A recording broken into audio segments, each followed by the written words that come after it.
you could possibly think of. And if that's not enough, ladies and gentlemen, we've got Mad Dog Connor Doherty coming on, and then we've got Rickter McGoth coming on.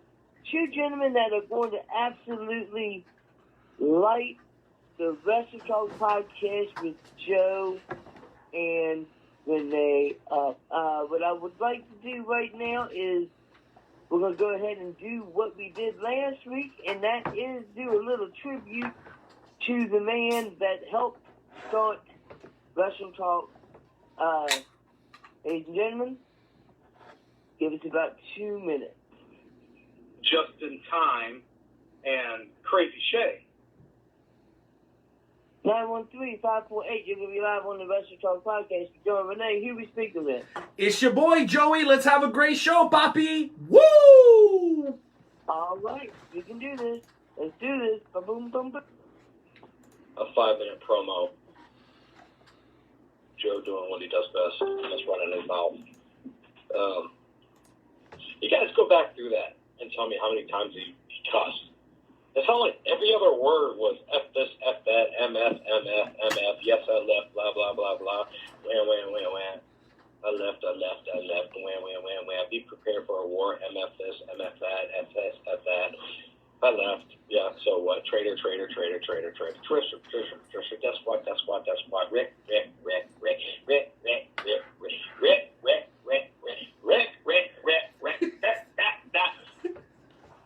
Deuce. Lovely night here. And it's great time for the second installment of Uncontrolled with Rick Rose. You know, a lot of stuff has been going on in this group. You guys missed Metro Pro. Missed a lot of stuff. The reveal of the Kings of the Road. The little battle between Insane Royalty and half of Extreme Authority. And also this.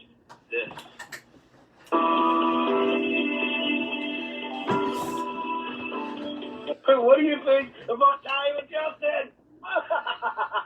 Justin Time is the champion. You're going to sue my show? I'm not suing your show because I'm also getting sued by another company. Because they also are personal advocates. You bullied me, though, Joe. You bullied me. You bullied me into taking that bet because you knew you'd win. That's why you brought it up. I did not do anything of the sort. You did not have to take those bets. And so, but like I said, congratulations. When have I ever... Rick.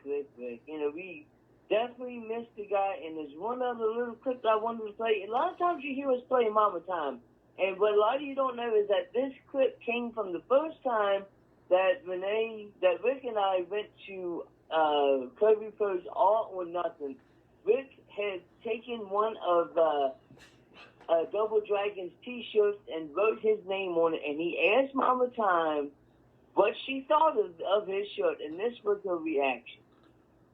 I think it's shit. I'll never, ever forget that. Ladies and gentlemen, let's go ahead and get this show started with the man, the myth, the legend, the man that needs no introduction, the Night Owl.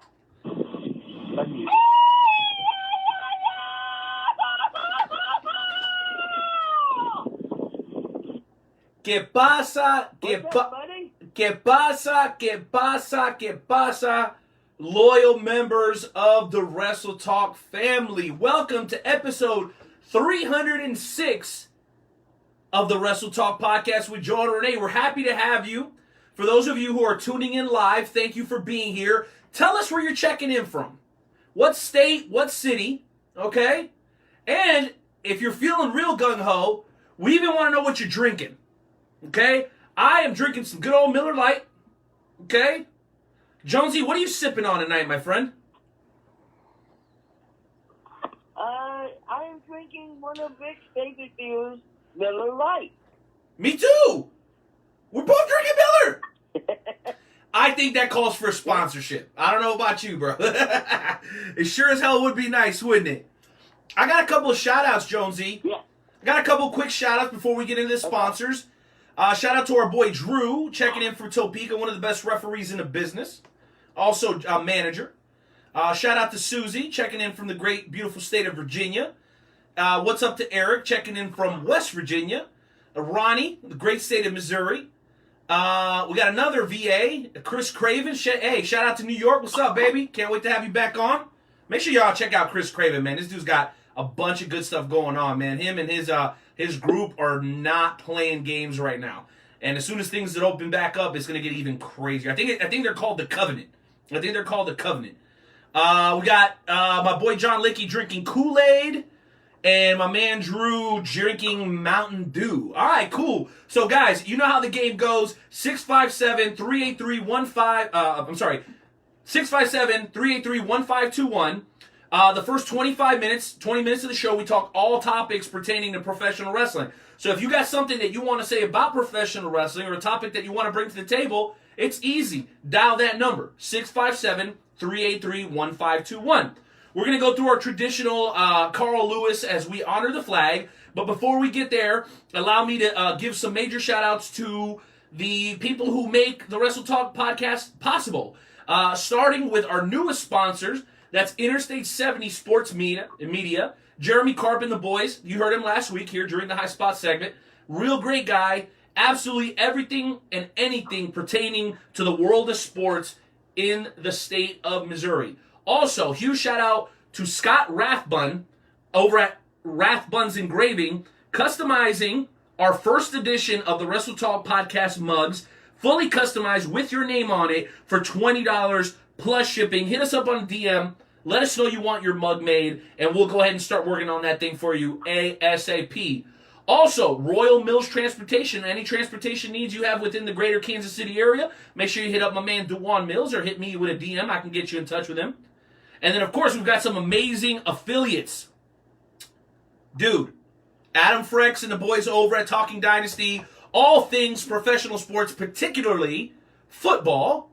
And, of course, man, where would we be without our loyal sister podcast over at the Conspiracy Farm with Pat Milicic, Jay Hollywood. Man, those guys have been so good to us for a very, very long time. And then, of course, last but not least, Esports Bar KC, who for the last couple of years has hosted our watch parties.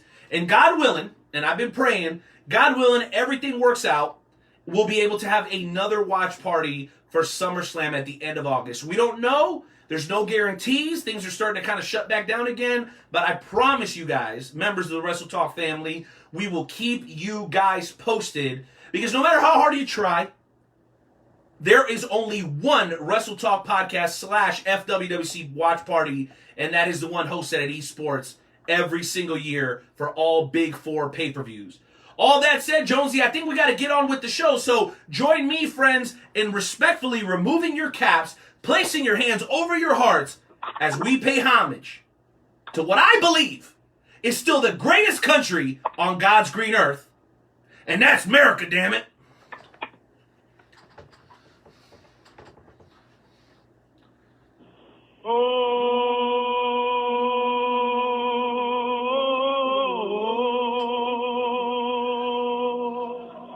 Oh, say, can you see? And the rock is ready back. Uh-oh. I'll make up for it now. For the land of The free. There's a tear in my eye every single time. All right, ladies and gentlemen, without any further ado, let's go ahead and get into that high spot segment. Enter Timmy, hit that music.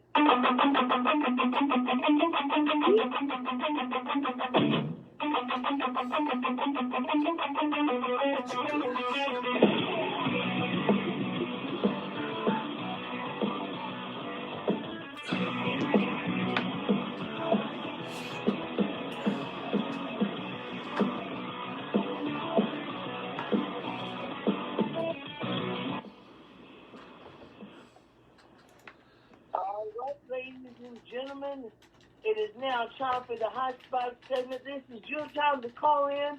Let us know whatever you want to talk about. The number is 657-383-1521. Once again, that's 657-383-1521. And I'm going to go ahead and I'm going to start it off. Recently, we heard that Charlotte Flair was going to be taking some time off to get a elective surgery. Nobody really knew what the surgery was, but now we finally know what the surgery is. Charlotte is getting her boobs redone again because apparently she's had issues with her boobs leaking. She's had a boob job and her sacs have been leaking, and so she had to get a surgery. Implants have been leaking, so she had to get surgery, and apparently it's happened again, so now she's going to get a surgery that is a little bit longer than what the last one was. So, she's going to be back. It's just right now she's doing this surgery, I guess, to get her health back. What do you think about all this, Renee? Well, you know what? I definitely... Do you think that she should have to explain what exactly she's doing? Man, that is such a great question, and I would absolutely love to give an opportunity to some of the folks that are listening right now to the show. We've got a couple of you guys on hold. We're going to make time for you, I promise, and there's room for more. So again, guys, 657-383-1521 to join in on the conversation. And as a matter of fact, if you have your own topic, bring it.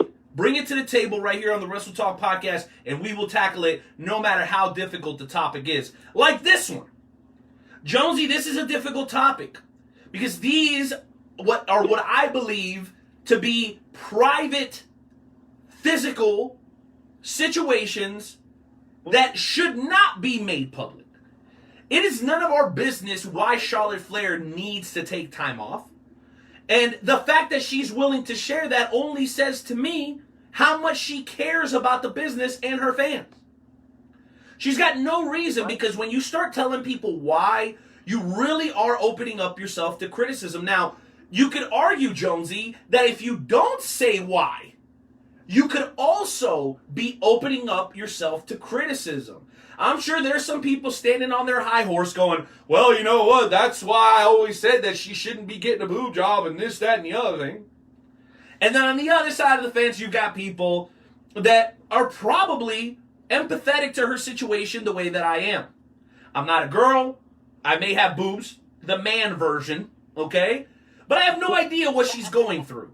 And the fact that she's willing to share that with her audience says to me one thing and one thing only. She absolutely loves her fans and she loves the sport, and that makes me love Charlotte even more. And guess what? For as much crap as the WWE gets for overbooking Charlotte, for Roman Reigns, and for Becky Lynch, now all three of them, which many people would argue are the three top superstars in the company, are now gone. And very quickly, my friends, we are starting to see the repercussions of those absences. 1.5 million, actually 1.6 was the peak yesterday for Monday Night Raw. So say what you will about the way that they book these superstars. When they're not there, it hurts them, and it's already showing in the ratings. But pertaining to Charlotte specifically, Jonesy, I admire her for her honesty. I can imagine that this is something that she probably tried to work through for a while, and then finally decided that, hey, you know what, I can't push this back any further. And I tip my cap to her for that, bro. Genuinely. And anybody's got a problem with her, you got a problem. Because she's being honest. She probably pushed herself a little harder than she should have, which is how these things happen, from what I understand. And she's willing to be transparent about it. What more can you ask of a superstar, Jonesy? I really don't know what else you could ask. I would definitely 100% Agree. You know, and it's weird that you actually brought up the ratings last night for Monday Night Raw. And if I'm not mistaken, that is one of the lowest ratings for Monday Night Raw that they've ever had. So, you know, that says something. And the fact that this is like the go home show for Extreme Rules, what does that say about Extreme Rules? Like, you know, if you're doing that much, if you're doing that little for the go home show for Extreme Rules, you know, what does that say about Extreme Rules? From what I'm understanding, this eye versus eye match, they're going to have like some sort of a CGI eyeball. That's what they're going to be using during this match. So I don't know how that's going to work. I don't know. It's going to be definitely interesting. You know, but moving forward, Jonesy, before you awesome thing, before you go on, but I got a couple more shout outs here because I got to support the people that support us. So Daniel checking in from Canada and the homie Eric. Shout out to Jeremy Karp, who we talked about a little bit earlier. Cody checking in from the beautiful state of Kansas, as well as our boy Vinsanity checking in. Shout out to Leo D of XWE and KCXW, bro. We love you. And Adam Frex, who we talked about a little bit earlier as well, from Talking Dynasty. Guys, football season is just about back into the swing of things. Make sure you guys look up Talking Dynasty on all your social media platforms. Everything's good, Adam. Thank you for asking. Thank you for being a top fan. And then our boy, DJ Scratch, a.k.a. King Lewis, checking in. Absolutely love it. And you know what? We'd love even more, guys. I know all of y'all love wrestling. So dial that number, 657-383-1521. We can talk about this topic, or we can talk about anything else. This is your time, guys. This is time for the Wrestle Talk family to come on and talk their shit, okay? 657-383-1521. Jonesy, what's our next topic tonight, man? So, the next topic is this past week on NXT, you saw Keith Lee become the brand new NXT heavyweight champion, and that it was a absolutely awesome match. He is now the North American champion and the NXT heavyweight champion, beating out Adam Cole, baby. I think that was a awesome move. I think that it's great. My question, Renee, is: do you think that with this move, with Adam Cole dropping the title, do we see Adam Cole moving to the main roster at some point very, very soon?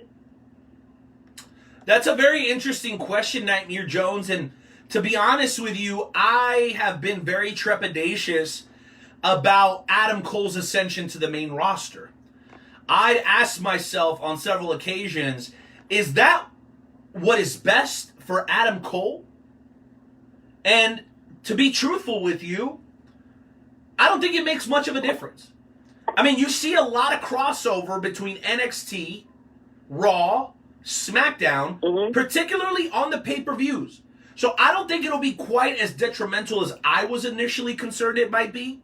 Okay? My concern is the logjam that has been created on Raw and SmackDown when you see guys who we all assume would be perpetual main eventers being relegated to tag teams, okay? I will give you an example. Shinsuke Nakamura came in with a lot of fanfare. And about a year after his initial run, you started to see the kind of the sputtering a little bit in the creative department with the WWE and what they're doing with him.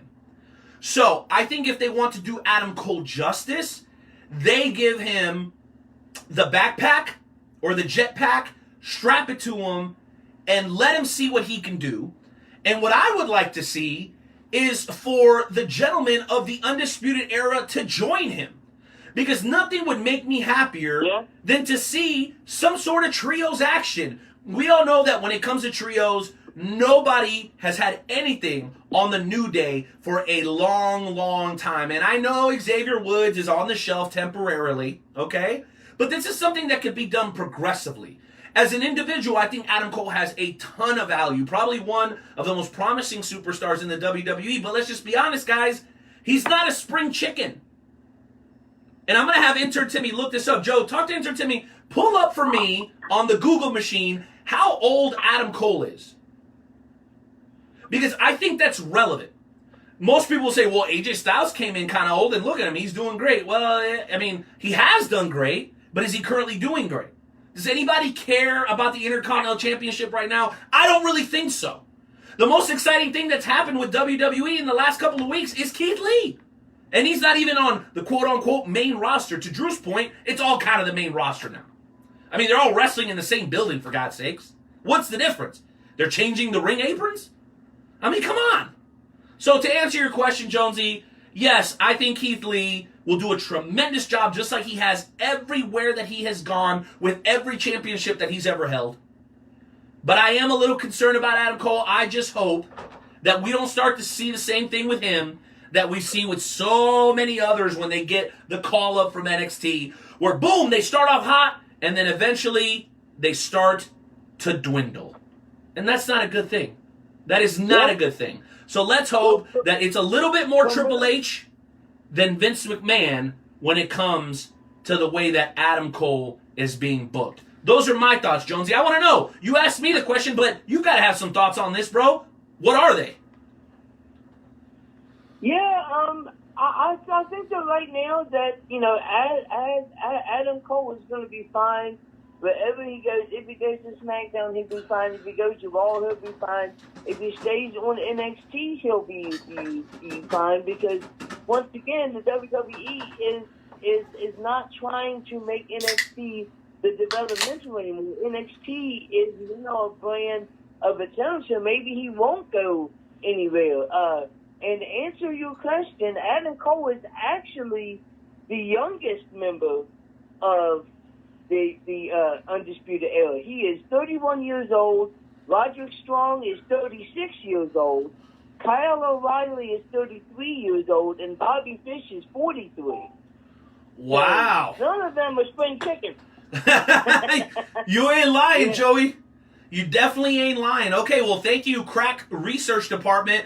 And you know, it wasn't even us, bro. It was the members of the Wrestle Talk family that came up with that information. So thank you very, very much. And Remy Ricks, I love what you said because, well, you agreed with me, so I appreciate that. But I do believe that it should be the Undisputed Era all going together. Wherever it is that they go, I think they should go together. I really, really do. I think factions, for as much as people like to slander factions, I love them. I loved them back during the Attitude Era, and I think it could work again given the incredible amount of talent that WWE has right now. They could easily pull it off, especially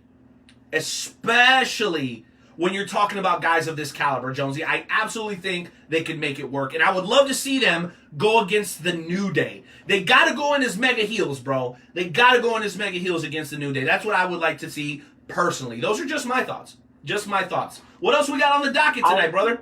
All right, so we got one more before we have to bring in Mad Dog, and this is something that is funny, but then again it's not, because we actually called it. The 47-year-old WWE Hall of Famer, Sunny, has once again been arrested, ladies and gentlemen. Once again, she has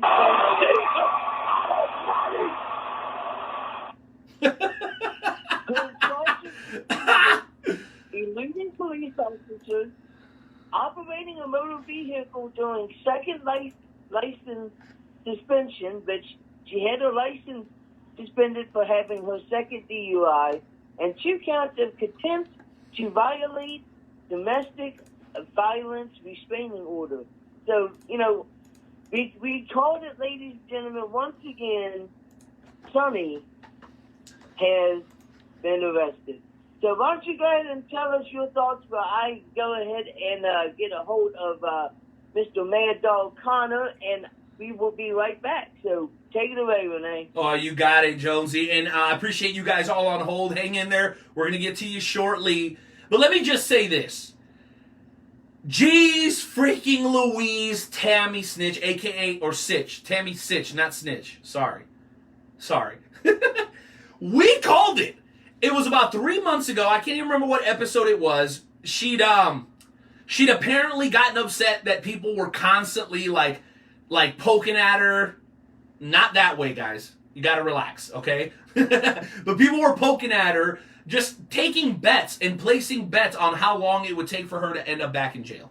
And even though we're kind of making light of the situation, I mean, obviously addiction, alcoholism, those things are not to be laughed at, right? Obviously, but we're within the context of a show that's for the sake of entertainment. So please bear with us. I mean, obviously, we're gonna pray for Tammy, for Sunny, for her to get well very, very soon.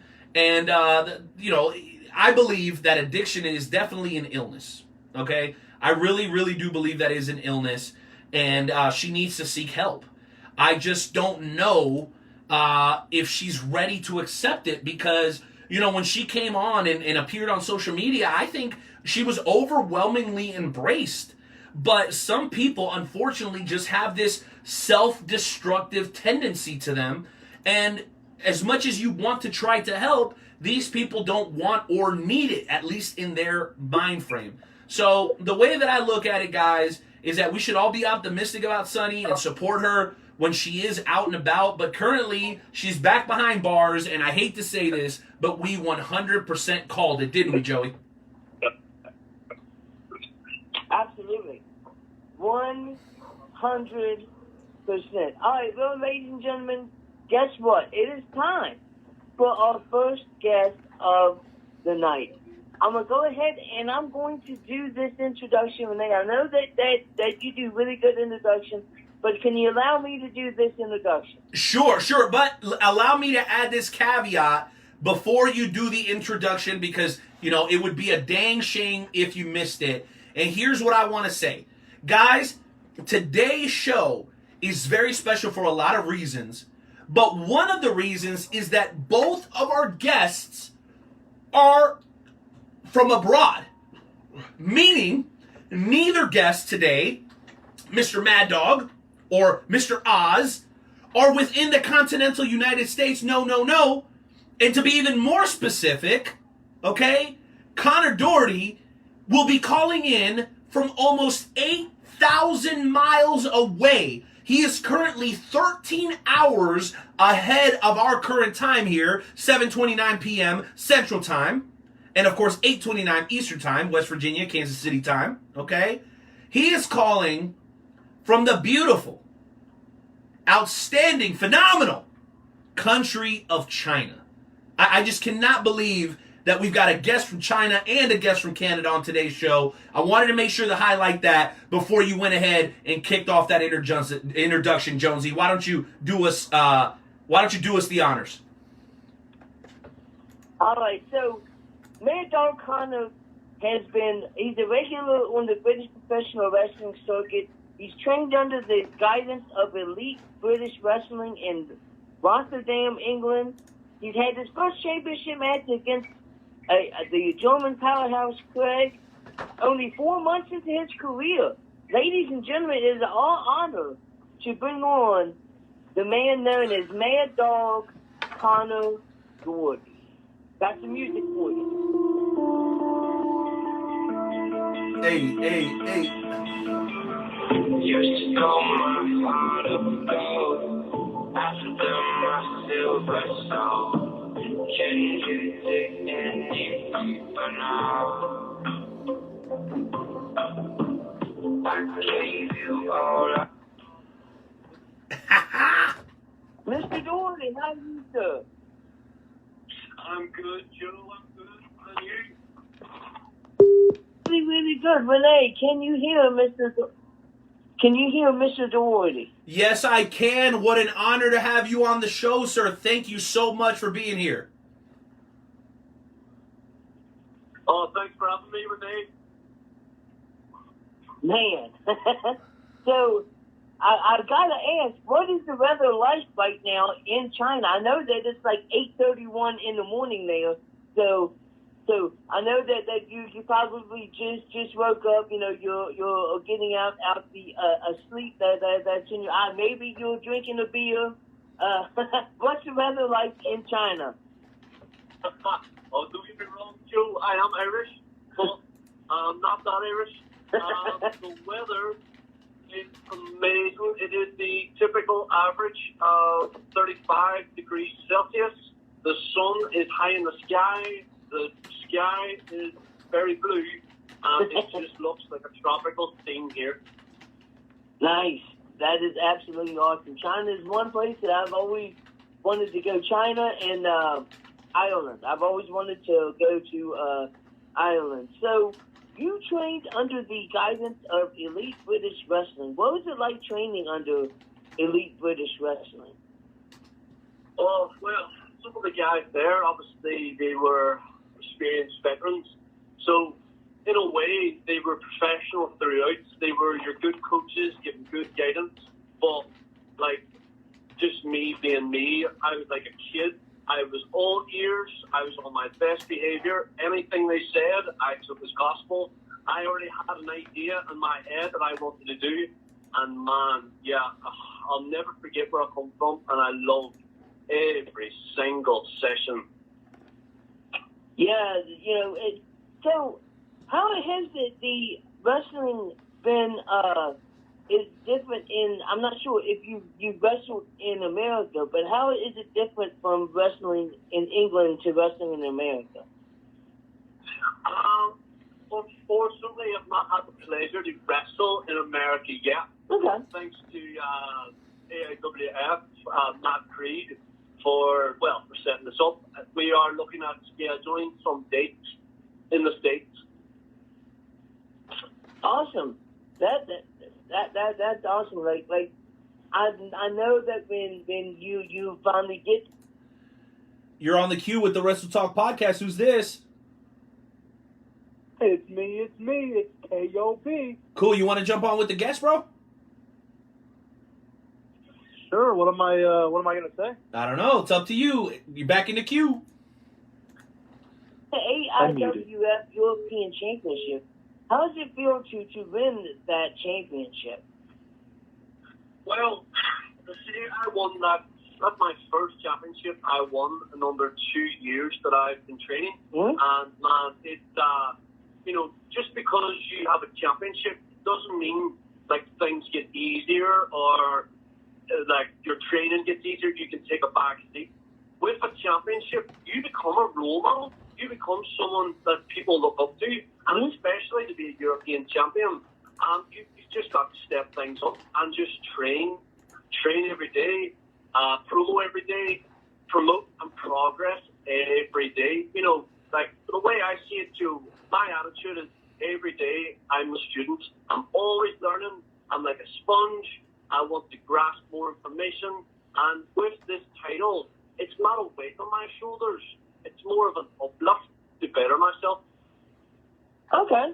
Yeah, absolutely. You know, in any time that you win a championship, it's always a great thing. Especially, you always remember your first championship. And I guess in my last question before I throw it to my co-host is, you know, you've wrestled in England, you wrestled in China. Could we maybe see Kano wrestling in Japan one day? Because good question, Japan, Joe. You know, good question. So I would love to be able to see, you know, Kano wrestling in, you know, for New Japan Pro Wrestling or any other wrestling in Japan. And do you have any desire to wrestle in Japan? Absolutely, Joe. What I love about Japanese wrestling, you know, it is strong style. You know, not only is it, you know, just doing your typical wrestling, but man, you've got to show that you can take some hits. We've had some Japanese guys in the Chinese scene, and don't get me wrong, when they chop, when they forearm, whatever they do, you better be ready for it because it's going to keep coming. Right? Absolutely. Like a lot of people have said that, I don't want to take up all of the time because I do have a co-host. So, Renee, why don't you come in here with whatever questions that you have? Absolutely. Again, guys, for those of you who are just now tuning in, we've got people from 6 different states watching right now. And if you happen to be listening to the replay later on, we love you just the same. So my first question for you, Mad Dog, is the question that most fans ask professional wrestlers, and I know that we've got a lot of fans watching here tonight, so where did the alias, the Mad Dog, originate? So I originally come from Ireland. I made my trade in the UK. The Mad Dog just actually came from a bit of a persona. That's the way I was in training. So I was always loved enjoying things, always just pushed everyone to better themselves. You know, I'm a type of person where if I'm going to better myself, I want to see the people I train with better themselves as well. You know, we're all in this together, so why can't we work together?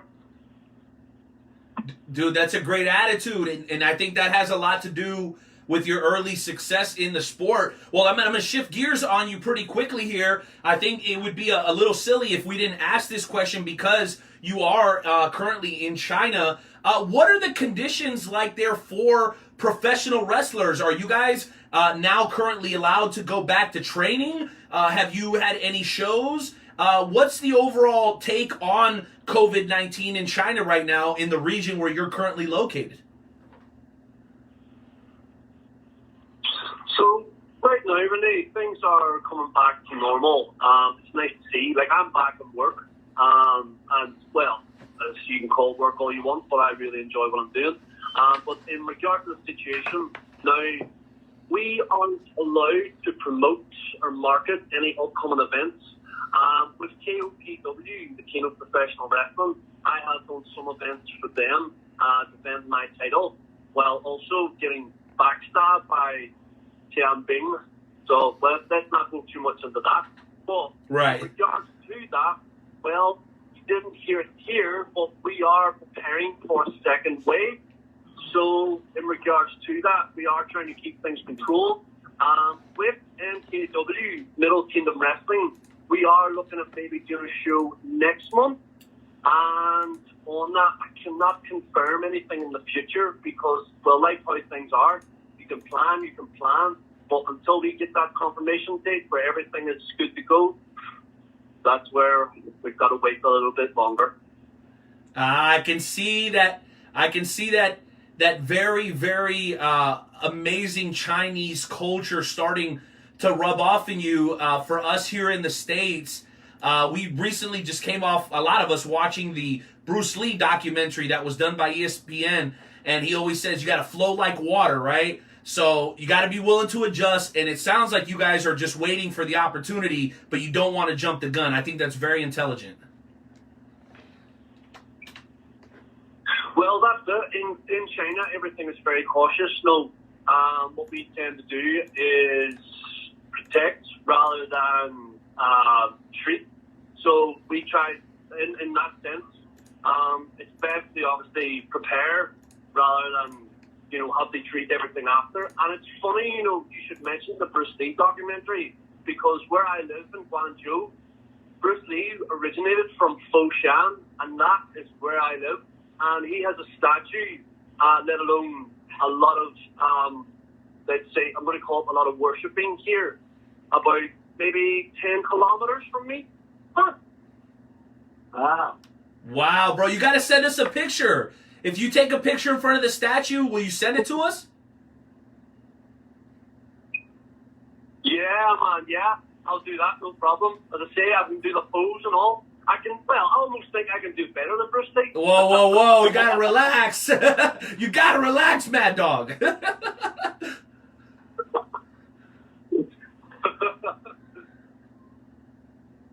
Well, I'll tell you what. I'll tell you what, man. We do have a caller from here in the States, from the beautiful state of Kansas, that has a question for you. But before we bring him on, I had one that I wanted to ask myself, and this is it. You've seen, I think we've all seen, especially over the last 5, maybe even 7 years, talent from the UK, and specifically Ireland, has really found a way to break out and become main event talent. And I'm going to include the Scots in this, right? Because a lot of people go, well, you know, kind of Scotland, Ireland, UK, they're all kind of married to each other in a weird way. I think you know what I mean, right?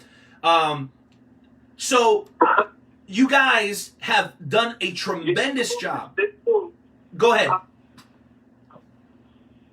Well, it's like sorry. No, it's okay. Go ahead, interrupt. I'd love to hear your thoughts on that real quick. Always, break out.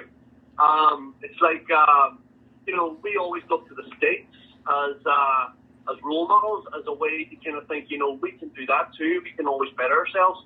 And, if you're not trying to better yourself, then what are you really trying to do? You've got to progress. Don't get me wrong. Sometimes you got to roll the punches. But, man, just keep going, and then it's always worth it in the end. Put in the work, absolutely. So I guess that leads me to my question then.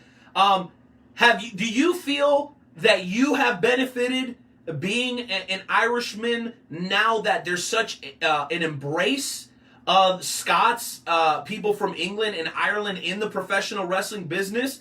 I'm thinking of Fit Finley's son in New Japan Pro Wrestling. Obviously Becky Lynch in WWE. Drew McIntyre, who I know is a Scotsman, so I don't want to necessarily lump him in. But what I'm saying is I think the association between the countries is well known. Do you think people look at you and go, hey, you know what? Man, Irish people are really... Oh, Finn Balor would be another great example. Do you feel like you've benefited from that wave a little bit? And do you see it as a good or a bad thing, if so? Well, it's like having a typical sports persona, Renee. Whatever challenges you see, whatever weight you have on your shoulders, are you going to moan about it? Are you going to do something about it? And just like the names you mentioned, I'm sure they've rolled with some punches. You've got the likes of what you just mentioned, but Finley's son, Finn Balor, and don't forget about Sheamus. Of course. And, same with all those guys, it's great to obviously see them going where they're going, and long may they be remembered for what they're doing. But as I say, like Drew McIntyre, don't forget William Regal, and oh my God, these guys might have had a lot more barriers than normal folk, let's say. But I guess you can use it as an excuse. I only got so far. I could have done this. I could have done this. Well, instead of saying, could have done this, could have done that, how about you know what your problem is? Try and overcome it, progress, and then be thankful for it, reflect, and try and help others. That's the big thing with the Irish culture. We love seeing all people doing well. You had the, Black Lives Matter and speaking out and stuff like that. I'm so happy to be Irish because we just love seeing everybody else doing well, and we'll always encourage one another. This is the game we're in. We want to see people do well, and so that you're always remembered for your good habits rather than your bad habits. Well, remember to a certain extent, of course, but how about we just all keep pushing one another and keep going from there? That's been my attitude from the very start, and that's what I'll continue to do because that's what's got me so far, and it's opened a lot of doors for me. I've met a lot of new people, and speaking to you guys, oh man, I'm so happy to be speaking to you at the moment, and hopefully, if there is anybody listening and you're going through a tough time, just roll with it, because remember, there's always, the famous quote is, it's always darkest before the dawn. Wow. No, that's a good quote. That is so true, and just allow me to say before we go to the caller, I think you're doing a great job, seeing as you're relatively young in the sport. I think you've been going only since about mid-2018.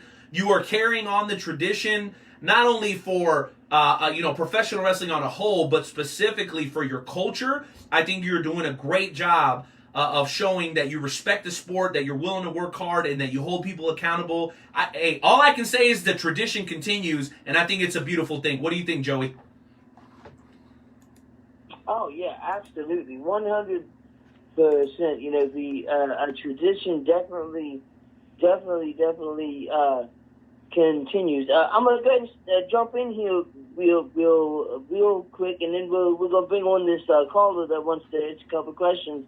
So, most recently, you've been dealing with your latest challenger for your European Championship, and that's a guy by the name of Tyne Bing. Can you tell us about what's been going on with this gentleman that you've been having issues with? Uh-oh. Here comes the beef. Yeah, so Jonesy was the former NXT superstar. He was the first signee from WWE. And what he's trying to do is obviously keep his trade. He's keep training. He wants to continue to build himself. He wants to come back to WWE. Like, you know, he's one of the lucky ones who's got signed for it. Now, I feel maybe at the same time that with him coming back to China and he's promoting himself, that, I don't know, maybe having this belt around my waist is kind of put a target on my back for him. So, yeah, let's see what I have to say. He's very quiet on social media. Again, I respect that. I understand maybe he's trying to grow something. But, yeah, let's see. If you're going to take someone out from behind, then let's see what it's like face to face. Yeah, see, I like that. I'm with that, Joe. I like that. Absolutely. That is absolutely awesome. So, so my next question is, you had your first championship match against a guy by the name of Craig. See, I guess I'm pronouncing his name right, but only 4 months into your career, 4 months later, getting a title shot. It's a big jump. One word, dedication. I didn't miss any training session. I just woke up in the morning and I just thought, right, what can I do? As soon as I went to that first session, Joe, man, it was like ecstasy. I felt like just a kid again. No, why didn't I do this sooner? And obviously, because at the time I'm a little bit older, I've got to catch up now. I can't do anything about it tomorrow. I've got to do something about it now, because where I want to go, every minute I've got to work. I can rest for a few seconds, that's fine, but I've always known what my target is, what my goal is. Man, for the people I've met, for the discipline that I have, I need to keep that. I need to use my willingness to always work. So in that regard, yeah, I've got to catch up. And in those 4 months, you know, like I said, not only was I still a beginner, but I was still trying to help everybody else where I could. You know, my martial arts background, that really worked well for me. And in regards to my strikes, well, let me put it this way. We've all seen the Jean-Claude Van Damme movie. Technique is king, but when you can do something that looks good, it also hurts a lot too. Yes.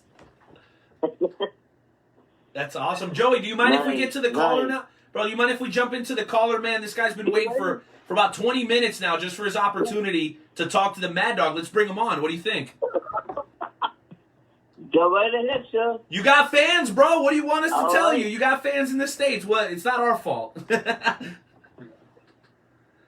All right. All right. So go ahead, Joe. Tony calling from the great state of, where are you calling from? Is it Kansas City, Missouri? Kansas. I come from the backwoods of Kansas.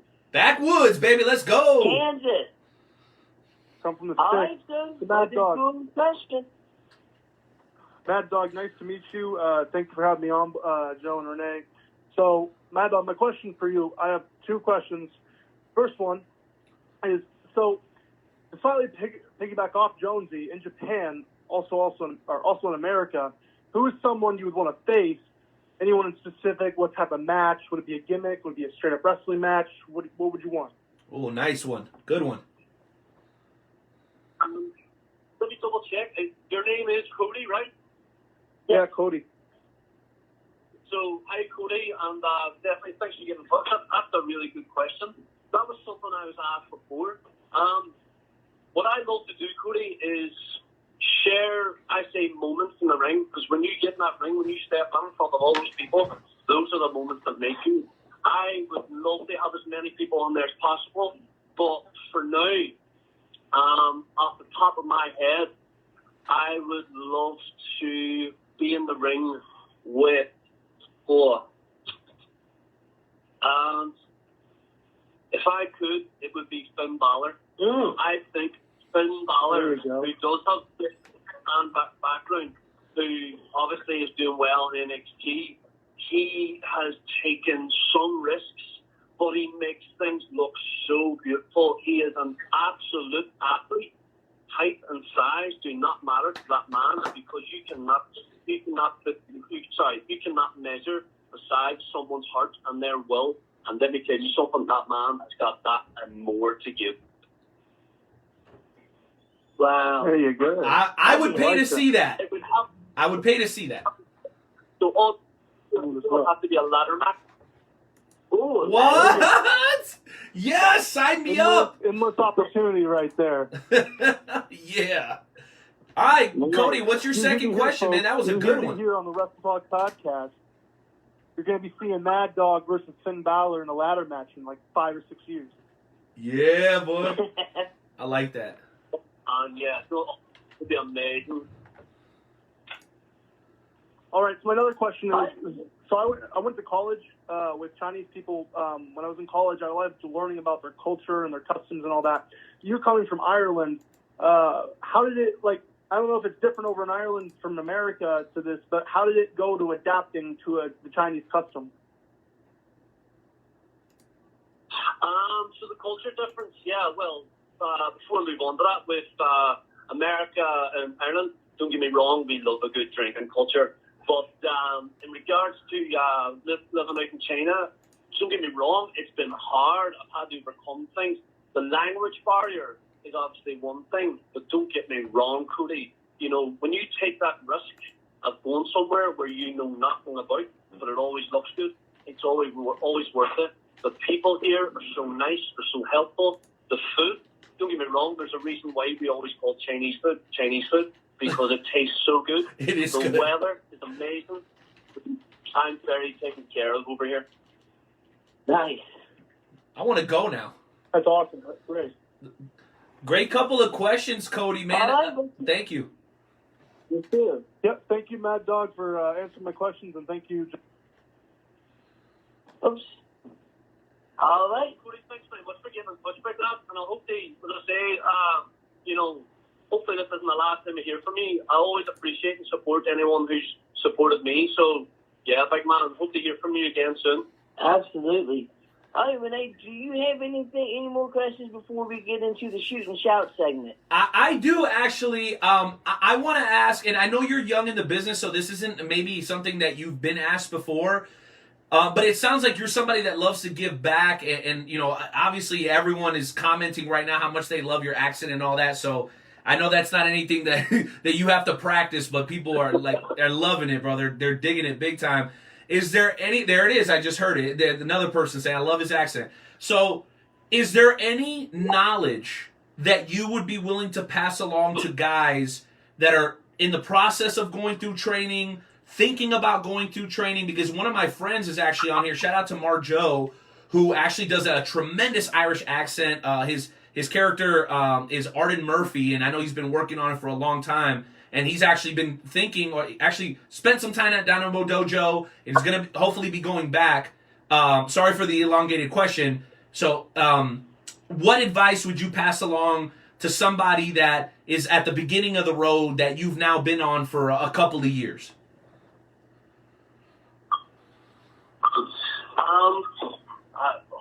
So that's a very good question. That's something actually I really want to talk about today.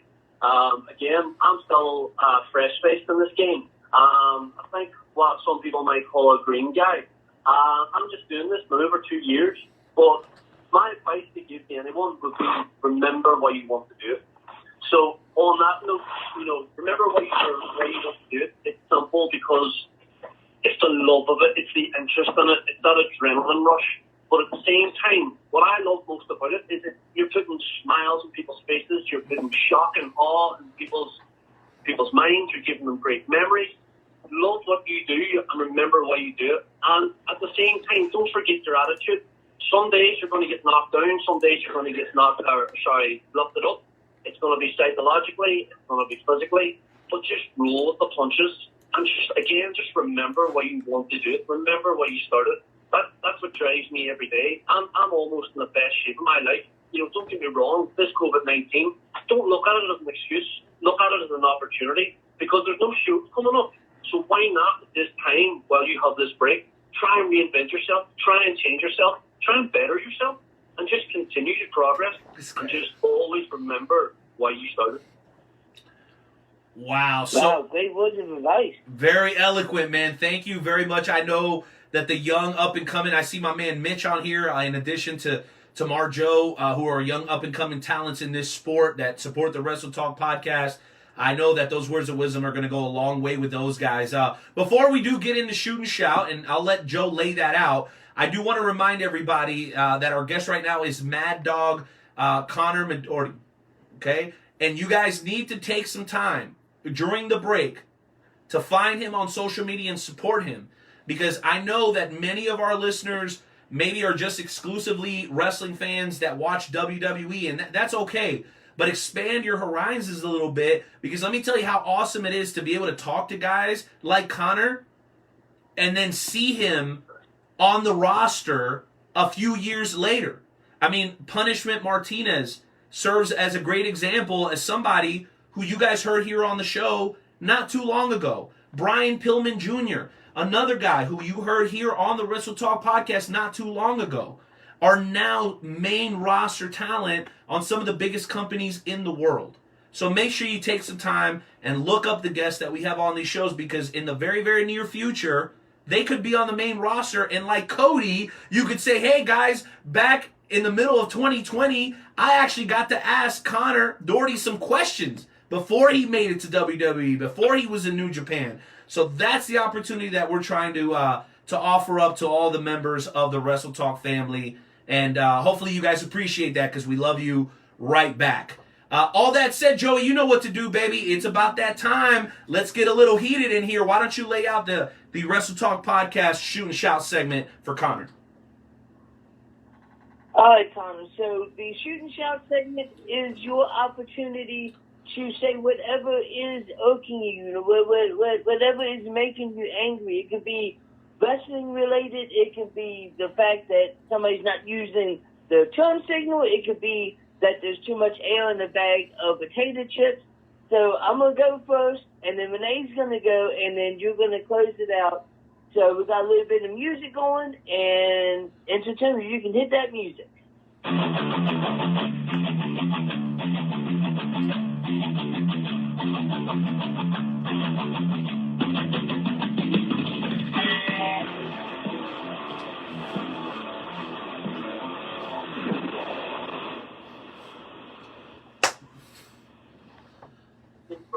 I don't like seeing frowns. So yeah, just smile through it all. We all got our own demons. Roll with the punches. Support one another. Woo! There you go. Connor coming in strong with the Shoot and Shout. Heck yeah. All right. So my Shoot and Shout, as you know, last week one of my best friends passed away because of COVID-19, and since then has been a storm. Let's put it that way. People have flocked to his Facebook page to say some of the worst things you could possibly say. I've heard things like he deserved to die. I've heard things like they're glad that he died. And my Shoot and Shout is, have a little bit of compassion. You people got to understand that this gentleman just died last week. So his family members and his family and his friends are all still grieving. And the last thing that we need is to see people going on and on and on about how if he didn't wear a mask, if he wore a mask, he'd still be alive. And that the reason that he died is because he didn't believe in COVID-19. Have a little bit of compassion and understanding that everybody is still grieving this person's death. And the last thing that we need is you trying to drag his name through the mud. That is my Shoot and Shout. Renee, close us out. I love that, Joe. Man, Connor, you guys are going to be hard to follow, gentlemen, but let me try my best. You know what? I'm going to kind of piggyback off of Connor a little bit, because I personally am a little bit upset and tired of the negativity. Listen, everybody who watches this show knows I tend to be a little bit conservative. I believe in the nuclear family. I believe in the Constitution. I read the Bible. That's just me. But because I believe that, that doesn't mean that I'm going to hate on Sonny Kiss for getting an opportunity to compete for the TNT Championship this coming Wednesday on AEW. Listen, I have my sin. Sonny Kiss has his sin. We all have our sin. That doesn't mean that you don't deserve opportunity. Okay? And I do believe in people being treated properly and equally, no matter where they come from and what they look like and who they like to have sex with. Because first of all, that's not even any of your damn business. Where did y'all grow up? Why do y'all care so much about who somebody else is sleeping with? What the hell is wrong with you people? Okay? Believe what you believe, but don't be a hater coming from someone, again, who's a self-professed conservative.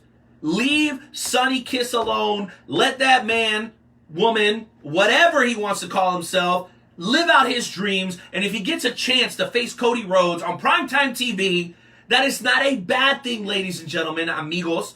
That is a good thing, and you need to learn to live with it.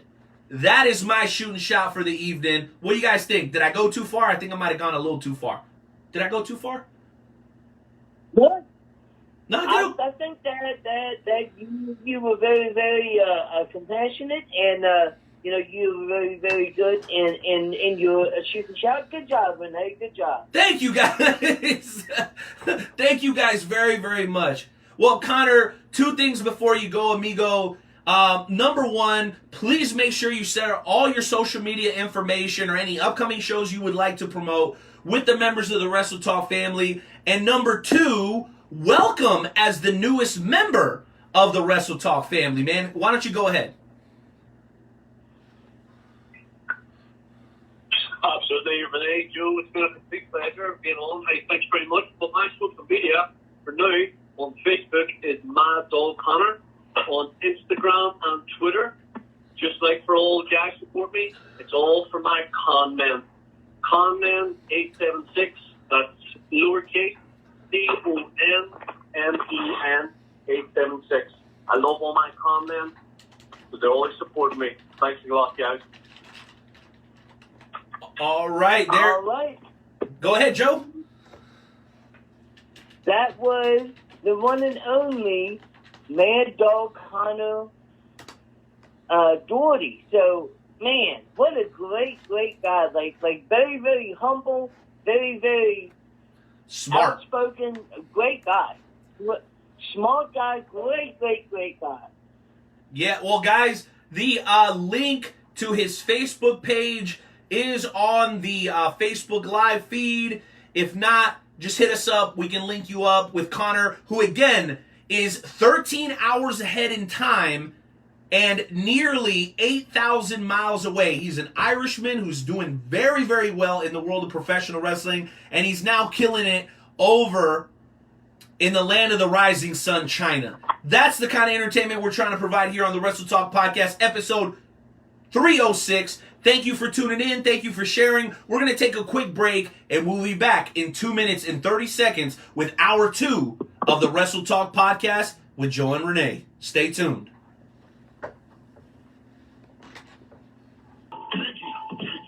Yo, what up? Night Out. Nightmare Jones.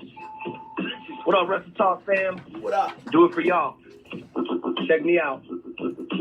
Kick in the door, waving the 4-4. Even them haters can't hate us no more. So unlock your door, cause we got some more. Every Wednesday we here, keeping it raw. Night Out, Nightmare Jones, and all the best guests. Like a double barrel pointed right at your chest. WrestleTalkPodcast.com. Smashing and killing it like a night at a prom.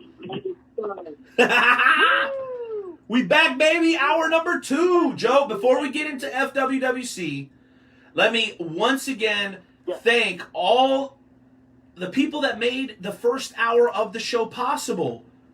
I-70, Interstate 70 Sports Media, The Conspiracy Farm, Talking Dynasty, also hosting the watch party this year. Keep your fingers crossed, guys. Esports Bar KC, and of course, Wrath Buns Engraving, who is helping create hand-etched glass with your name at the bottom $20 plus shipping. Our friends over at Wrath Bun Engraving. Man, I am so ready for the second hour of the show, Joe. It's going to be hard to try to top the first hour, but you know what? I think we got it in us. Do we got it in us or what, Joey? What do you think? Well, Nightmare, I should say Night Owl, yes, we will be fine. But the second hour, as long as only La Familia members call in the second hour. If you have anybody other than La Familia call in, then the show starts to tank down worse than Monday Night Raw did last night. Go! Okay, you know what? I'm going to pretend I didn't even hear what you said. Enter Timmy. We got a lot of people. I even got a couple of people that are unidentified. If you could please help me. You know what? Because I had such a great time with our first hour caller, Cody. He was a great kid. I feel like giving another young man an opportunity who is no relation to Cody. Okay? I'm hearing that they sound similar. Maybe not. That doesn't really matter. My point is that I want to give one of the younger up-and-coming superstars in the FWWC an opportunity to chime in first here tonight. He is your almost longest-reigning Intercontinental Champion of all time, and he happens to represent the Infinite brand. Ladies and gentlemen, welcome the King of Bleach Style. Ladies and gentlemen, boys and girls, children of all ages, FWWC Infinite brand brings to you your almost longest reigning Continental Heavyweight Champion of the world, the KOB Baby. And, well, I heard that Jonesy just said only if La Familia people came on, it'd be great. You know the best way to start off something? Get Bleach controversy, run it wild, and stick it on the FWC segment on the Wrestle Talk podcast tonight. Whoa. Let me just make sure. I'm messaging Timmy here. We got to make sure we double secure our studios because, you know, there's just been this like... say something that everybody needs to know. And everybody keeps asking me, KOB. Hey, Bleacher. Hey, KOB. Hey, King of Dumbasses. Hey, what are you talking about this little conspiracy thing? Well, that's not for me, your boy, the KOB, to say. I may be screwed a little bit, but it ain't my job to call on somebody else's shortcomings. So, Graham, explain to the world why the KOB is bringing this up. Please do it for the KOB. All right, well, KOB, I do have a question. Are you ready? KOB, can you hear me, buddy? Okay, apparently KOB can't hear me, which sucks, but it's okay. We're going to bring him back on because he's got a ton of energy and I absolutely love it. Jonesy, can you hear me? I just want to make sure we're good on the audio. All right. Guess we're having a little bit of technical difficulties with the Night Owl. Night Owl, if you can come back in at some point, let us know. Joe, do you copy? What we're going to do right now is we're going to bring in a man that has not called in for quite some time, and that is, ladies and gentlemen, the one and only La Familia. La Familia, I know it. La Familia's doing this. This going off the chimney, over the They face. always do this to me, and you know what? I'm sick and tired of it. I have no idea why I even put up with this La Familia nonsense anymore. I mean, it's just ridiculous. Every week, same nonsense. Nightmare Jones takes over. Welcome to Blog All Talk about Radio. La Familia. Please hold and you will be able to listen What to the the hell show. else is new? Jonesy's friend.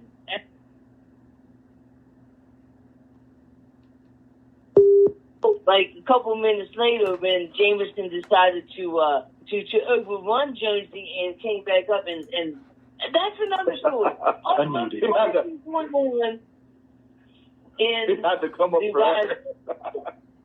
Yeah. It had I'll tell you what I'm doing here tonight, Jonesy. I'm having a bit of technical difficulties, it's hard to hear you, but I will tell you what I'm here for. Look, I have been kicking so much arse here in the FWWC, on the Rise brand, that I represent, the place that I love. And I have to say, I put up a statistic on the page earlier today, and it's a fact. I haven't been defeated in a singles match in 5 months, since February. I am your current reigning, defending Spartan's Heart and World Champion. Okay? I will be defending both of those titles this Sunday at Extreme Rules Horror Show. The Spartan's Heart against the Luchador de Kansas City and the world title against Lilith. You were saying, Jonesy, I'm sorry I interrupted you. Yeah, so, you say you haven't been beat in 5 months, is it because you're that damn good, or is it because everybody on Rise Band, except for those that are in La Familia, suck ass? So I've been up against everyone on the roster. Artie Murphy. None of them. Artie Murphy. Artie Murphy. Artie Murphy. Please don't even entertain that question. And I know, because I know that El Diablo and somebody from La Familia had something to do with me being cut off. And I was going to let you continue, Jonesy, until you started, once again, bringing those shenanigans to our beautiful, what's always a wonderful FWWC segment. So I'm going to go ahead and take over here, Artie Murphy, because I have a poignant question for you. There's been a lot of debate. Sure. There's been a lot of debate about who the top superstar in Rise brand is. There's no arguing who holds the belts. But we both know that it's between you and El Diablo. I know you guys have had your spat, but do you truly believe that you're better than El Diablo? Because from what I understand, he's got something to say about that. Well, Jonesy, now, look, I'll tell you this. I believe in my soul that I am every bit better than the man. I'll take nothing away from El Diablo. He's Shut up, you idiot. Shut up, remake. Oh, you have something to say?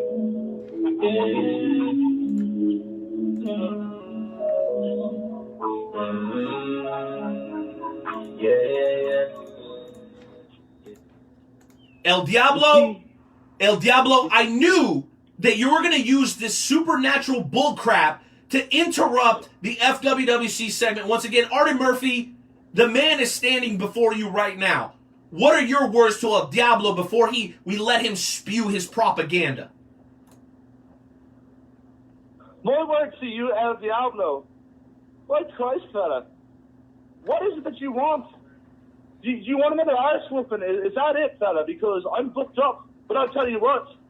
After Extreme Rules Horror Show, I believe that I'm free. And I can pencil you in, fella, if that's what you really, really want. Let's just put it this way, idiot. I've already talked to Heel Deal. And if you happen to use your luck of the Irish and get the title back, let's just say we'll be seeing El Diablo and Artie Murphy too.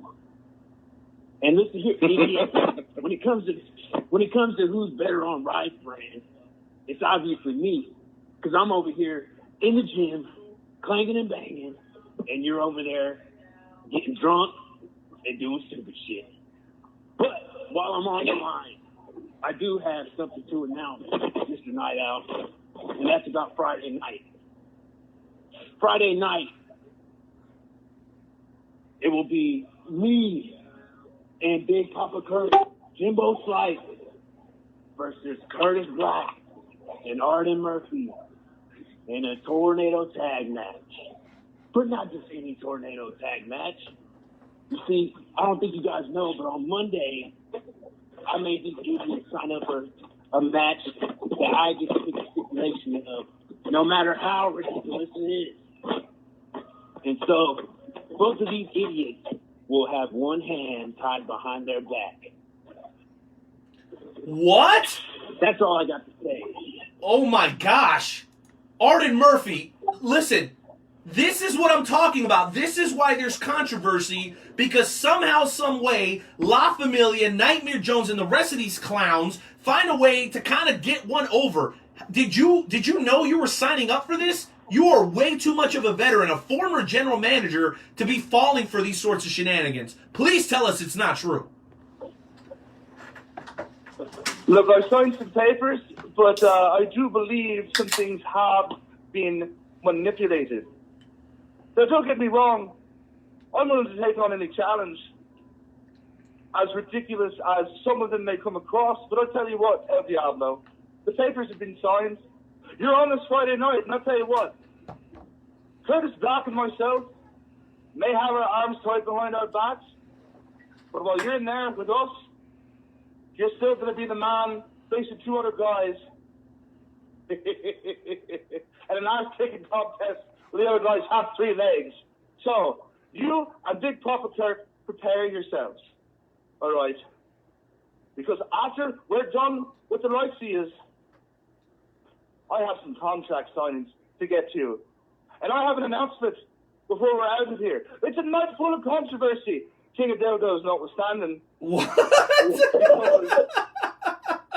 And it's also a night. I've been kicking. Oh, wait a minute. Apparently, it's also a night full of Irishmen. I am absolutely loving the Irish vibes tonight. I love it. Well, I certainly aim to please there, no doubt. But I'll tell you this. So, as I was saying before, I haven't lost a singles match in 5 months. And I have one-on-one matches with both a Luchador de Kansas City and Lilith at a Stream Rules Horror Show, defending both the titles that I have. Now, I defeated Lilith last night. The winner was supposed to pick the stipulation for our match, but I'll tell you this. I am announcing right here, right now, that I'm still leaving it up to Lilith to decide our stipulation. I am that confident in my ability to retain my world championship that I'm going to let her pick the stipulation for our match, and I'm going to let Luchador de Kansas City do the same. Bring your worst, because you're absolutely going to need it to pry my titles from my hands. And I hope the both of you are ready to get rocked.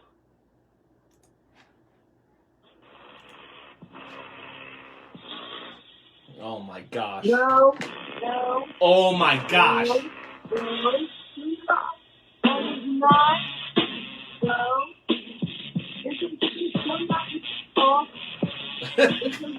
Oh my gosh.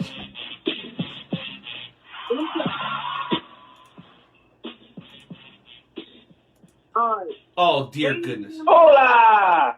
Oh my gosh. I apologize for that. Hola, ¿cómo está? What? You did not know this, but sir, to bring on Mayhem, we have to play the correct music. That is not the correct music.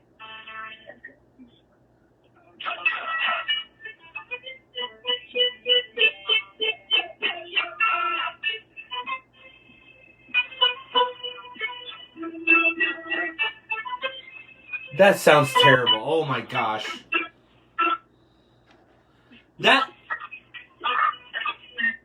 Oh my gosh. I mean, what do I have to? Nightmare Jones, were you playing that out of a Sony Walkman from 1994? Bro, if you're gonna play another intro song, at least play the damn song properly. Jeez Louise, you and intern Timmy, man. I swear, this bald spot is growing at least 2 centimeters by the freaking week right now. And now I gotta deal with Mayhem on top of that. Jeez Louise, Papa Cheese. Mayhem, why? Why, Mayhem? Why? Why are you here? First of all, I deserve a proper introduction. Your FWWC Hardcore Champion, Marcus Mayhem. Read your notes, guys. Unbelievable. Oh my gosh. You know what? Let's cut to the chase. The reason why I'm calling in is to talk about what no one has talked about so far tonight, and that is the Trios Tournament. Now, you see, after the Heavens Demons took out the Hefty Boys last week, we have a new group to go against.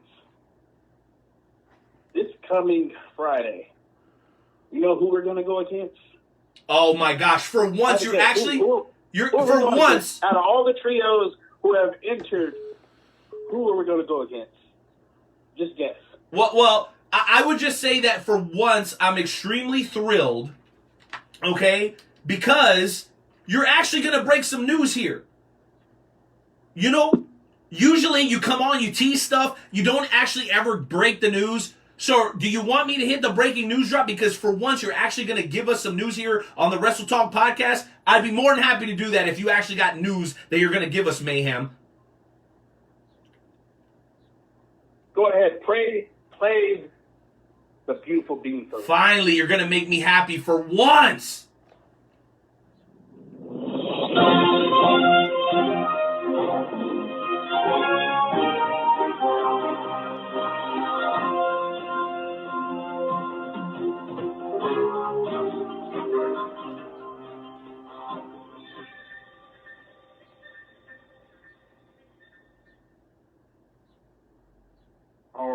Marcus Mayhem has breaking news. And no, it's not that KOD has DVDs on sale. No, it's not that he got his lawnmower fixed.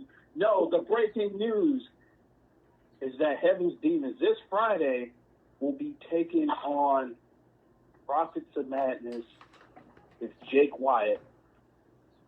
Now, I don't know what you want to call them collectively.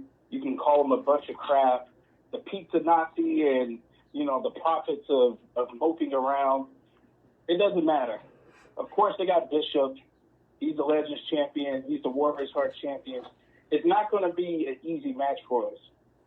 I guarantee you, this Friday, we're going to come out with another notch on our belt, working through the system, and finally reaching the end of that mountain and taking it all for Heaven's Demons. Wow, and I'm sending a message right now. I was assuming that you were going to pull the old okey doke and not actually give us any news. And I'll tell you what, I think that's amazing news. I think that the teaming of Jake Wyatt with the Prophets of Madness actually makes a lot of sense. And here's what I do want to ask you though, Mayhem. Are you not a little concerned because there was an exhibition match before the qualifier started where Jake Wyatt had teamed with the Crystal Lake Killers, and you guys took a loss. So Jake Wyatt, from my perspective, maybe has the playbook on how to defeat Heaven's Demons. Any concern on your end about that? There's an X factor in this whole situation. You see, Jake Wyatt teamed up with the Crystal Lake Killers, the current tag team champions. So, of course, he had a little clout on his side. Okay. Seeing that they beat 2 out of the 3 members. Well, technically, it was just 1. It was a handicap match against El Mata, which I still think is bull that they even managed to get the match. But that was the reason why they got the win. This time around, you got Jake Wyatt, you got the Warriors Heart champion, you have the Legends champion, but then you have Madman Joe. And I've said all along, I've told Bishop, the only reason why you guys haven't made it to the top of the mountain is because Madman Joe is holding you down. And I think because he's the X factor, we're going to manipulate those emotions and he's going to bring them down. That's going to be our big play.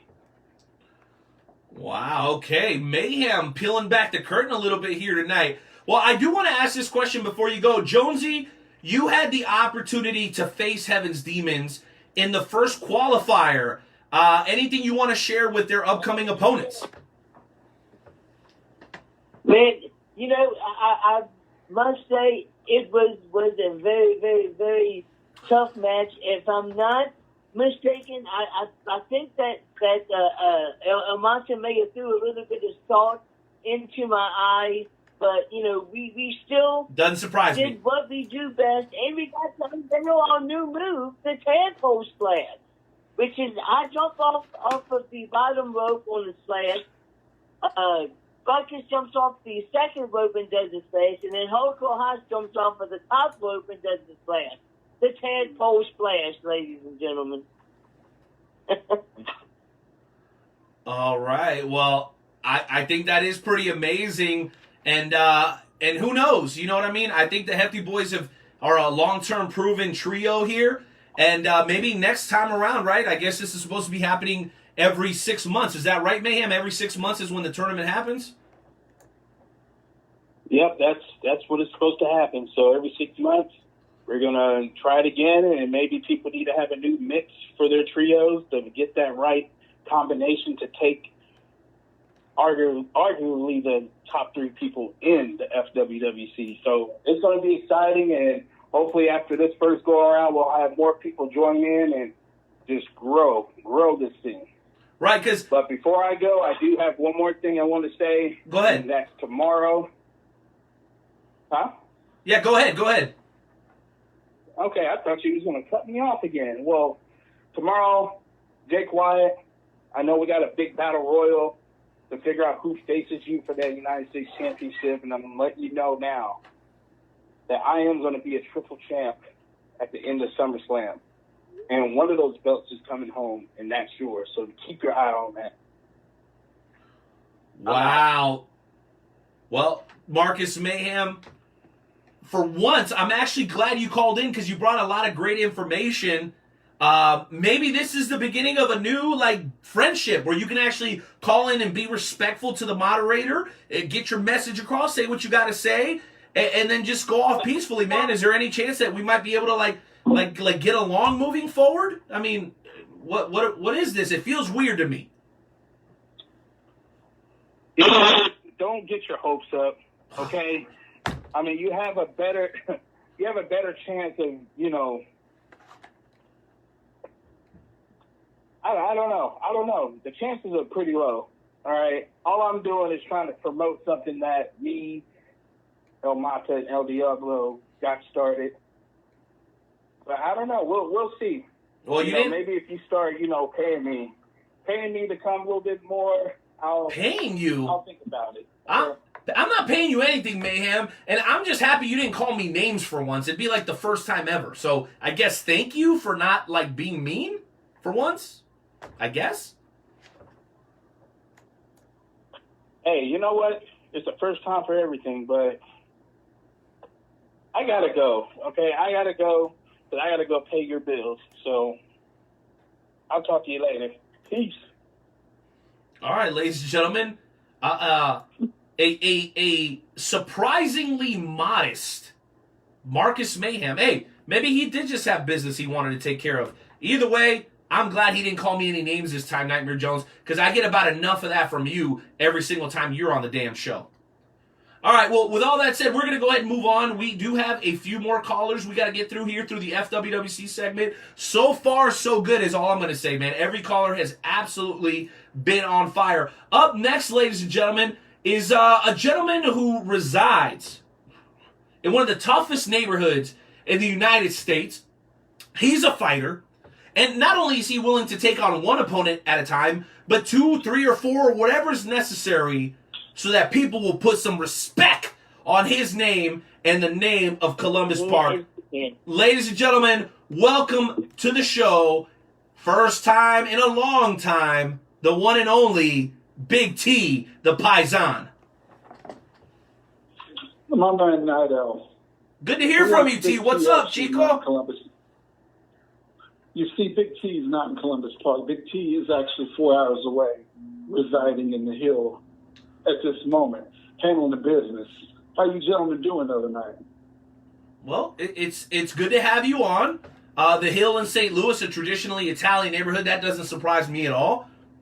Big T, you've been a busy man lately, man. Why don't you bring everybody up to speed? What have you been up to? I've been sitting back just handling my business, being a team player. But quite frankly, I got to say one thing, Night Owl. Sonny Money Man, where the hell are you hiding? You come talking trash real big, and then you just go ghost. So it looks like I'm going to have to come to South Philly and look for you, son. Whoa. Well, for those who are not caught up, Big T the Paisan was called out by Sonny Money Mayo of La Familia. A lot of noise was made a couple of weeks ago, but I think you're right, Big T. Where has Sonny Money been? He delivered his message, but as far as I know, it was just a lot of talking, really on both sides. So, if we do hear from Sonny Money Mayo again, my question is, how are you guys going to settle the beef? Well, I'm looking to get it, see and tell. We have a show coming up Sunday, and it's very impossible. I'm looking at SummerSlam. Sonny Money Mayo, you come out from wherever you're hiding, because we all know you fear Big T, and let's do this thing at SummerSlam. Well, Big T, I'll tell you what, man. That's what this is all about. I know everybody's looking forward to FWWC Extreme Rules, but bro, SummerSlam is right around the corner. I don't know how things are going to be shaken out. That's only 6 weeks away. That is one of our biggest shows of the year. So I think if anybody wants to make some noise, it has to start right away. Would you agree with that, Big T? Oh, absolutely, absolutely. All right, well, hey, thank you once again for calling in. Thank you for keeping us posted, man. You continue to work hard and raise hell for your brand, Big T. Always appreciate you having on. Hey, Night Owl, before I hang up, let me once again plug the Wrestle Talk podcast. If you guys haven't got your mug, it's only $20. Go ahead and spin it with these guys. You will not regret it. Much love, gentlemen. I'll talk to y'all soon. Sonny Money Mayo, come see me, man. Come see me. Woo! I love that, ladies and gentlemen.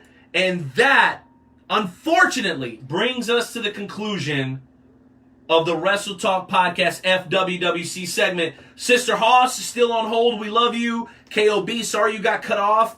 I was trying to get you back on, man, but unfortunately we just ran over on time a little bit. So thank you guys for being here. But let me also remind you that this Friday, FWWC Tonight, hosted by the head admin, Dewan Mills. It starts at 9:30 p.m. Central Time, 10:30 p.m. Eastern. Always available at WrestleTalkPodcast.com. That is a podcast where we spend about an hour, hour and a half exclusively talking about the world's premier fantasy wrestling promotion, the Fantasy Wrestling Worldwide Chapter. Look us up over at WrestleTalkPodcast.com, or you can just find us on Facebook. Again, that's Fantasy Wrestling Worldwide Chapter. If you always wanted to be a wrestler but couldn't actually get in the ring for some reason, this is the place to go. Real championships, real promos, real watch parties, and real friends. This is the E-Fed of all E-Feds. Actually, it's so great, we don't even call it an E-Fed, guys. We call it Fantasy Wrestling. Make sure you look them up. All that said, folks, it is time to get into the second featured interview of the evening. And as promised, Jonesy, and as promised, we are not just bringing in somebody from China. No. We're bringing in somebody who is currently residing just to the north of the good old US of A. So, Joey, you did such a great job, in my opinion. With that first introduction, would you like to go 2 for 2 tonight and handle the second introduction for tonight's show? Absolutely. So, ladies and gentlemen, this next gentleman we're going to have on the show is a gentleman by the name of Rickter McGoth. This gentleman hails from Quebec, Canada. He's only like 10 minutes away from the hometown of Kevin Owens. This guy's been training since the age of 16.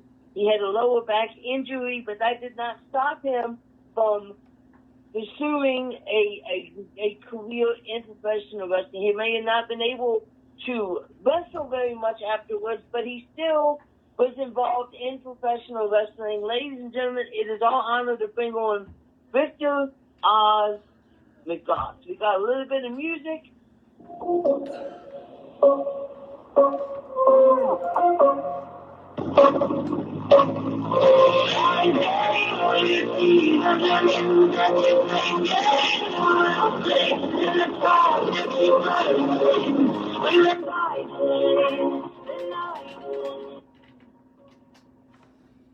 Rickter, how are you, sir? I'm good, and you, good brothers? We are doing absolutely Amazing. So you hail from, I'm not even going to try to pronounce this, St. Jean, no, can you pronounce it? Montreal.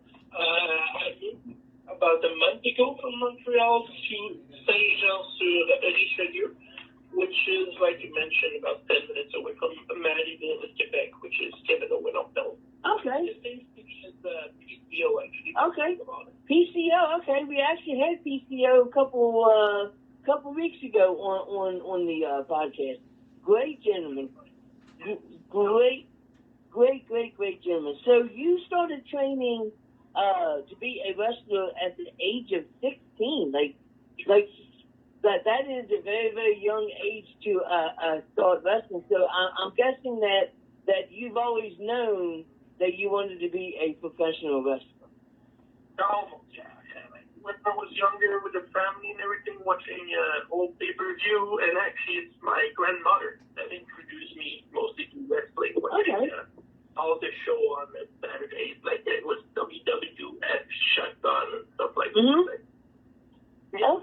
Okay, so I'm that generation that got introduced to our grandparents.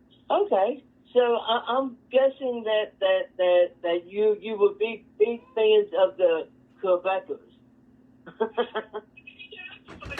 Yeah, they were evil. Yes. Even if they're from around, like if they play a bad character on TV, you're not there to cheer for them. Exactly. It feels that wrestling has changed so much because when I watched wrestling, it was you cheer for the bad guys, for the good guys, and you boo the bad guys. But now it's like if you're a bad guy, you still get cheered. It's like everything has flipped around. How do you feel wrestling has? They now cheer the fans now cheer for talent. Gotcha. Yes.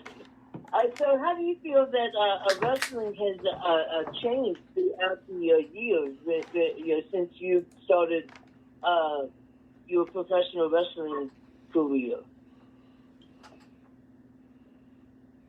Well, I thought the old school mentality and with the new school and everything, I'll be honest with you, like there's positive part and negative part and everything. The best part, I think, is the bullying is not around anymore. Like, we used to get bullied. Like, when we started, we were rookie and everything. We had beat up for no apparent reason, just because we were a rookie. So, by all means, now, I'm happy to help out, like, other rookies and not beat them up. So, right? Yeah. There's a clash of generation, by all means. The old school versus the new school. I'm able to be like that in between, which is a good thing. Yeah, that's good. Yeah. Okay. And my last question that I had for you is there is a gentleman that I know of, and his name is Sexy Eddie. I know that you've had a little bit of experience with Sexy Eddie. Yes, actually, I used to manage him at some point, and even won a title with my wife. A tag team title with my wife, who's actually a pro wrestler as well. Nice. Wow. He's working for I'm a promoter as well, which is FML, which obviously stands for something else for you guys. But in French, it's something different. So, yeah, you're right. That does stand for something else for us. But I mean, yeah, he's actually a worker there, like he's a regular talent. Awesome. That is absolutely awesome. Renee, I know that you are back, so why don't you step in here and say hello and ask whatever questions that you have. No, well, Oz, thank you for being here, bro. And let me tell you something. I love the fact that you're from Quebec because I grew up in South Florida. And as you know, my name, it has a French origin. And I know people from Quebec, a lot of people from Quebec speak French. And so a lot of people would always ask me, are you from Quebec when I was growing up? And I would say, no, I'm originally Mexican. But man, how cool is it that we can talk, right? You're in Canada, we're in the U.S. We have this mutual respect for the sport of pro wrestling. And what was so interesting to me, even when you were talking to Joe, is you were talking about, like, yeah, I had my injury, but my passion for the sport overcame that. Can you talk us a little bit about that time where you did suffer that back injury and you had to redirect your career? Because I think that's something that a lot of people can relate to, having to adjust and change, but still be able to pursue your dream. Yeah, exactly. So it was a little before, but by all means, I took the best out of it. I'm always trying to take the best out of a situation whenever the worst situation ever. Right. I did wrestle a few matches here and there. I don't mind it, but I'm so more versatile and I'm so much better and way more competent in other stuff that I rather like focus on that. For example, the promoting. Obviously, COVID hits, and us in Canada is so bad. Like, we're not allowed to this day to start doing other dates and everything. So if nothing changed, I need to cancel my 2020 season. But like I did 4 shows, and we drew like 500 people each time, which is like the maximum capacity of the venue. Like even on the first show. So, dude, that's badass. 500 people? 500 is amazing. Yeah. That's amazing. Yeah, and we didn't expect that. We were expecting maybe 250. Like, the pre-sale was good, but we never expected 500. And that's just the official number for the venue by all means. So I won't say there were more than 500. So let's think 500, which is the official number. But fire capacity. But by all means,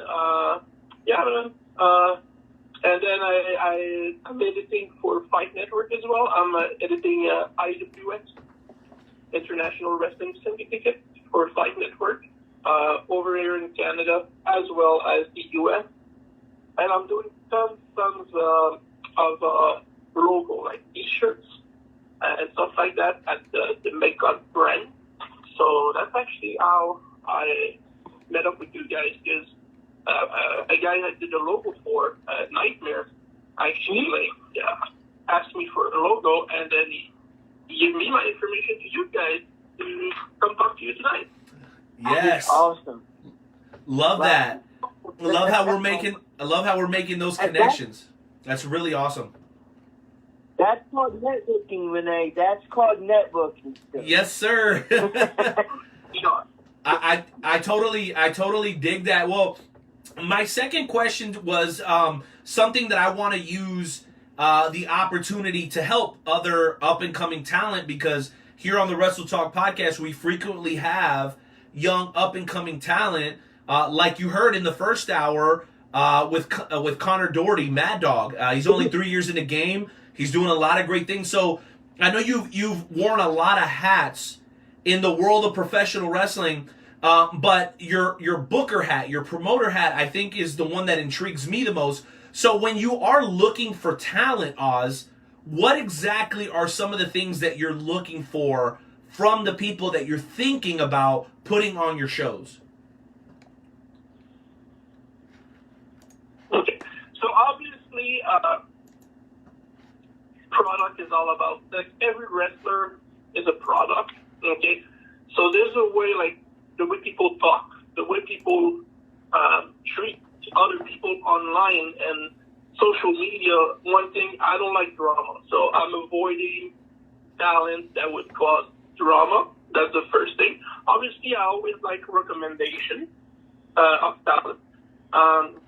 We're on the independent wrestling TV. So, example, if I see some talent that I love, I could always provide them the link. So go watch my show.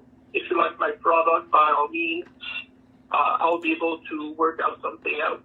I always try to mix my local core guy, the one that sells the tickets, with either name that would help my guy out. So I want to raise the quality of my core my main roster, get them up with experience. So, example, last 2 shows ago, I brought Sir Mo from Texas with 2 of his workers. So obviously he did a seminar, he talked to the kids and everything, made them learn a few stuff, and I'm still in contact with Sir Mo actually to this day. So, yeah. So it's good. And as we speak right now, otherwise, let's see here, same thing for Bob Evans from Ring of Honor. Yes, Uncle Bob. We love Uncle Bob. Joey, hey, we love. Hey, listen, Joe, Oz. So my partner Joe, who's the co-host of the show, he lives over in the Maryland area, and we've had Bob Evans on the show. So if that's the caliber that you're bringing in, you guys are clearly bringing in some of the top talent in the world, to be honest. Because Bob Evans is very respected. Very, very respected. Cool dude, I love him. He's awesome. Yeah, I almost got body slammed by brutal Bob Evans. Hey, Oz, I think you'll like this story. Joe, why don't you tell that story one more time, bro, with the Bob Evans story? I think that's a real cool one. I think Oz will like it. So I am a professional wrestling referee, and we brought Brutal Bob in to do a seminar, and he did a match, and during the match, like it was a tag team match, and everybody that was coming in was getting body slammed, and all of a sudden he turns and looks at me, and he just picked me up and acts like he's gonna body slam me, and I was like, my legs were kicking, I was like, no, and they had to put me in, he put me back down, and it was just, he was such a awesome guy. I love Brutal Bob. Gentleman, yeah. Awesome. That's very, very good. I love that. Well, let me move on to my next question, and it's this. So as far as exposure, you talked about, you got 500 people in the building when you were only expecting 250. Did you ever go back and try to figure out exactly why that was? Was it the promos? Was it the posters? Was it just that particular community? What did you ended up attributing that to? I think it's a mix of everything. Like, we had the opportunity to have a TV interview. We had an ad on the highway, like, those big billboards. Right, with, billboard. Big poster and everything, say wrestling is back in the area. Stuff like that, man. So it's a mix of everything. We did the radio host talked about it. So everybody in the community as well wanted to as well, which is a good thing. Used to have a lot of activity and stuff, so we're really happy about wrestling coming back. Dude, yeah, so are we, dude. And we watch it on TV all the time. We're a little spoiled. There's lots of professional wrestling, but there's nothing like seeing it live. I guess my final question before I throw it back to Joe is about you specifically. So, who is Rickter Oz McGoth? Like, I know that this had to be something that you had in your mind for a while, then you made it a real thing. So, what was the idea behind Rickter McGoth? Oh, when I was a kid, I was a God kid. All right. And by all means, I always wanted to have something different. People used to call me Oz all the time because of my last name, which I won't pronounce because it's in French, and it wouldn't make any sense. Even there's no English pronunciation of my last name. Okay. And by all means, came out with the name. I was God, and that's it. I wanted to have something Scottish because I was managing some Irish guy. So turns out like that, man. I was a big fan of Richter Belmont and Castlevania as well. So I just say, my name is Eric, so why not switch to Richter? That's it, man. As boring as that, I guess. I think it's pretty good, Joe. What do you think? That's pretty good. We all find inspiration in different places, right? Yes. Yes, absolutely. Dude, absolutely. that's That's great. Joe, jump back in here, man. Yeah, absolutely. So, you manage a gentleman that I have seen wrestle multiple times, and he's definitely a strange wrestler. And this is a guy by the name of Bucks Belmore. Can you tell us about working with Bucks? Because Bucks is a different type of wrestler. You'd have to see him. He's disgusting. Just put it that way. Disgusting. But by all means, like when I saw him, he used to be under another name, out of those 4-name generators. So his name was actually Busty Love. So that's pretty generic. So I came up with him, and we created the Bucks Belmore persona. And yeah, man, he's been around. Like obviously injuries happen, so he had to stop his career a few times. He actually worked CZW a few times as well. So yeah, man, we create the gimmick, like the how to put it. I'm looking for my word, being French. It was the nasty side of society, like stuff like that. So he was doing all this stuff. Remember when Tommy Dreamer had the gimmick of like doing disgusting stuff? Mm-hmm. Yes. So, yeah, it went out of hand quickly with Bucks as well. So drinking water out of urinals and stuff like that. So yeah, that was Bucks. Very nice. Definitely. Now, there is another person I wanted to ask you about, and this is a lady by the name of Rickter McGoth. Who exactly is Rickter McGoth? Good question, Joe. That was one match, and it was because we were working at all ladies show, and one of my guys decided, you know what, I'm gonna cross dress.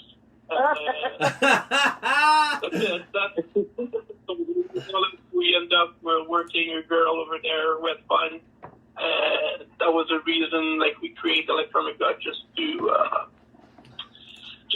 have her book on the lady show. Nice. That's pretty much it. There's not so much the story, like it.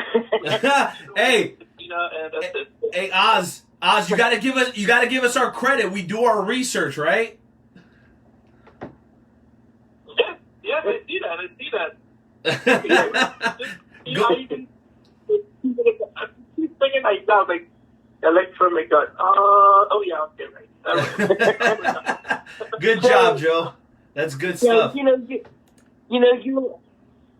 got this. This is my last question. I'll throw it back to you. Now, you started this wrestling promotion, FML. What wrestler would you like to bring in to your promotion?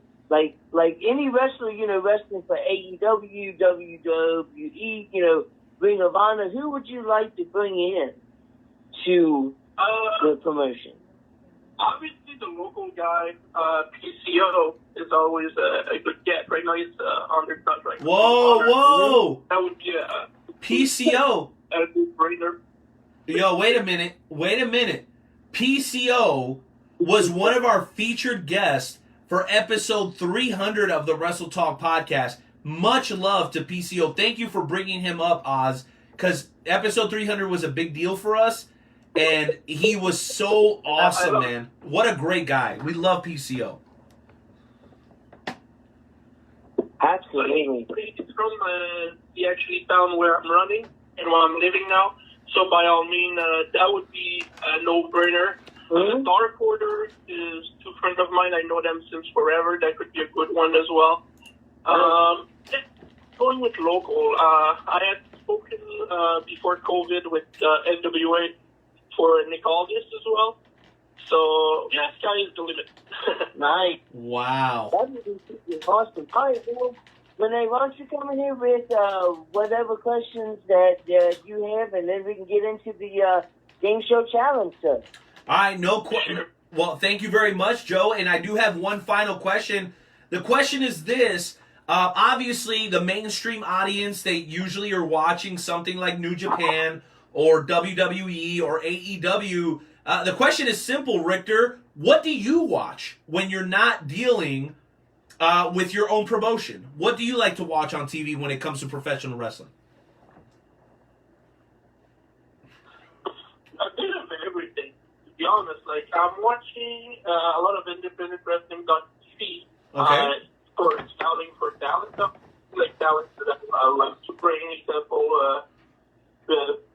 I'm gonna miss that a bit. I'm pretty sure their country. So huge tag team, independent tag team. I love them. Talent like that, like Chris Dickinson, like Dirty Daddy and stuff like that. So I'm watching all the main federation. Game Changer is one I love to watch. What else? Yeah, most likely Game Changer, independent wrestling, all the stuff federation over there. Like, I'm a big fan for Orange Cassidy. Working actually years ago with Fox under a different gimmick. Love the guy since that moment. So yeah, a bit of everything. A little bit of everything. That's good to hear. And that's what we're always promoting here on Wrestle Talk. Richter, we're always telling people, hey, you know what? We know a lot of the folks that are going to watch our show are maybe tuning in for the first time. Maybe they're WWE only. That's okay. That's okay. We all started with WWF, WWE, most of us, right? Listen, there is so much more out there for you. IndependentWrestling.tv is a great source. Our friends over at Journey Pro are on there. Anarchy's on there. I know you guys are on there. So make sure that you take this as an opportunity to expand your horizons a little bit and learn about promotions that maybe you're not familiar with. Because let me tell you something. I would have never been a part of Wrestle Talk if it wasn't for me going to my very first independent show in Kansas City, okay, a couple of years ago. So if you haven't had a chance yet, make sure that you check out any independent wrestling promotion that is in your area. It doesn't matter if it's West Virginia or Quebec, Canada or Kansas City. Make sure to go out and support your local independent promotion. You can usually get seats for about $10, guys. It's not that hard to do. So hopefully as things open up during the pandemic, it opens up opportunities for people to go out and support their local independent promotions. But that's pretty much all I wanted to say. So Richter, as we attempt to close out tonight's show, we hear that as hardworking as you are, you're a very competitive person. So we want to invite you to join us for tonight's edition of the Wrestle Talk Podcast Game Show Challenge. My question is, are you ready to go one-on-one with the Night Owl in a little bit of a trivia challenge? Yeah, sure, why not? Why not? I don't get a KTV, but sure. Let's do it, baby. Actually, tonight it's my turn.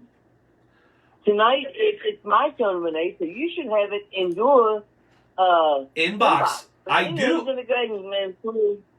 Yes, you're right, Joe. Go ahead. Anytime, send me. You can play that music anytime. There it is. Here we go, guys. It's gonna be a good one.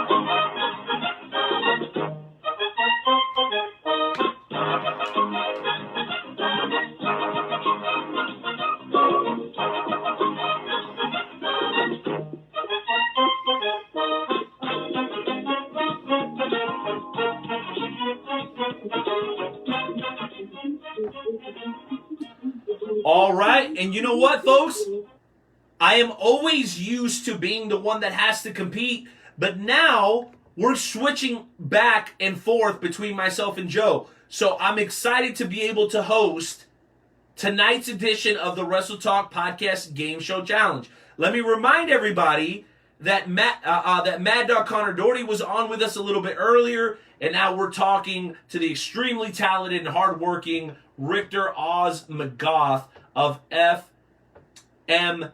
All right? So, guys, for tonight's edition of the world-famous Wrestle Talk Podcast Game Show Challenge, tonight's contest is scheduled to be a best 2 out of 3 falls.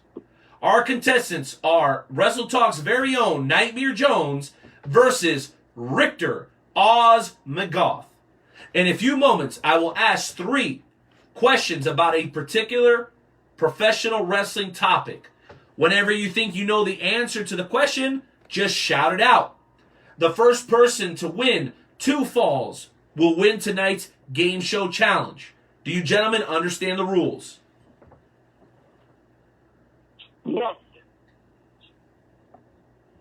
All right. Well, in honor of tonight's guest, our Wrestle Talk Podcast Game Show Challenge is titled, Oh, Canada. I will give information about 3 famous professional wrestlers who hail from Canada. When you think you know who I am talking about, please just shout out your answer. The first person to win 2 out of 3 falls will win tonight's contest. Again, are you gentlemen clear on the rules? Wait a minute. If this is about Canada, the dude's from Canada. What are you talking about? This ain't Vader? Nightmare Jones. Man, this... Nightmare Jones, don't shoot the messenger. I'm not the one who comes up with the questions. If the topic tonight is about Canada, you just got to deal with it. Sorry, bro. Why can't it be about cheeseburgers or French fries or, you know? Is that what you're an expert in cheeseburgers? Anyway. Okay. Okay. Well, listen, guys. I don't come up with the questions. I'm just here to host. So, again, Richter, are you ready? Yes, I am. Nightmare Jones, are you ready? As ready as I'll ever be. All right. Let's go ahead and get on with question number 1. This professional wrestler has often been billed as the last graduate of the Heart Dungeon. And he was born and raised in Calgary, Alberta, Canada. Since arriving in the WWE, he has held the WWE Tag Team Championships on 3 occasions with Cesaro and David Hart Smith. After suffering an in-ring injury that ended his career, this man has become... He said it. He said it. What did he say? He got it. He said Tyson Kidd. Okay, I'm sorry. I missed that. Sorry about that. The answer is correct, Richter. You are officially up 1 fall to 0. Good job. Daggone it. Question number 2. All right, question 2. Question number 2. This professional wrestler, who was once a member of TNA's Team Canada faction, hails from the province of Ontario, Canada.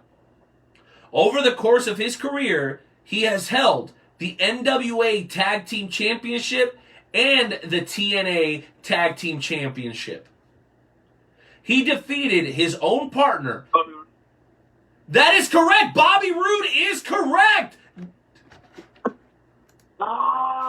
Wow!